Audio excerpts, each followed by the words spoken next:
তো hello dear student, কেমন আছো? আই হোপ প্রত্যেকে শুধু ভালো না, ভীষণ ভালো আছো। স্ক্রিনের উপর একটা প্রশ্ন দেখা যাচ্ছে, তাই না? এই প্রশ্নটা সিম্পল ইন্টারেস্ট বা সরল সুদের একটা প্রশ্ন। এই প্রশ্নটা অলরেডি এসএসসি সিএইচএসএল এ আসছিল 2018 সালে। প্রশ্নটা কি বলেছে প্রথম আমরা মন দিয়ে পড়বো, বুঝবো, তারপর অঙ্কটা করার চেষ্টা করব। দেখো কি বলেছে। The simple interest on a some is 5/9 of the principal for 25 ইয়ার। মানেটা কি? কোনো আসলের 5/9 হচ্ছে সরল সুদ 25 বছরে। What is the rate of the interest পার অ্যানাম? বছরে বার্ষিক সুদ কত? দেখো, আমি এখানে একটা কাজ করব। কি কাজ? প্রিন্সিপাল ইকুয়াল টু এক্স টাকা ধরে নেব, ওকে। তারপর ইন্টারেস্ট কত?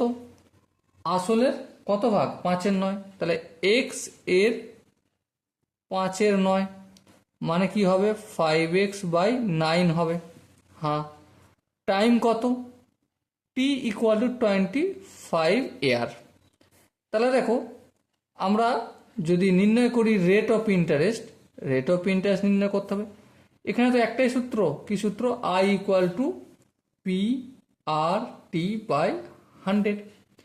আই কত? 5x/9, লিখলাম 5x/9। 100টা ভাগ আছে, অপোজিট দিকে আসলে কি হয়ে যাবে? গুণ হয়ে যাবে। প্রিন্সিপাল, এটা কি আছে? গুণ আছে আর এর সাথে, অপোজিট দিকে আসলে ভাগ, এই নিচে হয়ে যাবে।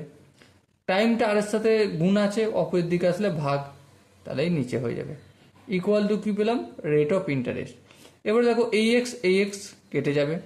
25 1 25, 4 25 100, 4 5 20/9 ইকুয়াল টু আর। আরেকটু যদি ডিটেলসে যাই, 9 2 18, 2 2/9। ওকে, সো রেট অফ ইন্টারেস্ট বছরে কত? 2 2/9 অথবা 29। দেখো, এখানে যে 4টে অপশন আছে তার মধ্যে 3 নম্বর অপশনটা হবে আমাদের সঠিক answer. Okay, so dear student, I hope এই কোশ্চেনের প্রতিটা স্টেপ বোঝা গেছে।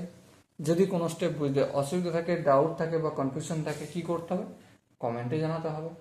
সো দেখা হচ্ছে পরবর্তী সেশনে। ততক্ষণ পর্যন্ত ভালো থেকো, সুস্থ থেকো এবং জয় হিন্দ।